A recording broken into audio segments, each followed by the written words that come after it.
National Weather Service Office at Greenville, Spartanburg.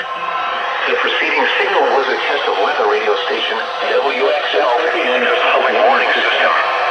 During potentially dangerous weather situations, receivers can be automatically activated to warn of an impending hazard. Tests of the signal and receiver's performance are normally conducted between 11 a.m. and noon each Wednesday. If there had been a threat of severe weather, the test would have been postponed until the next available good weather day.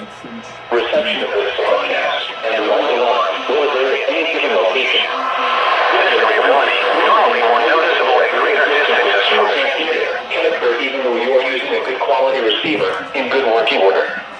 The warning alarm will be activated for hazardous watches and warnings. For station WXJ21, broadcasting on a frequency of 162.5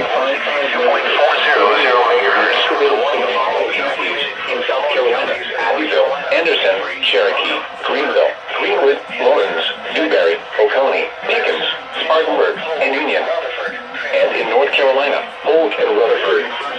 This concludes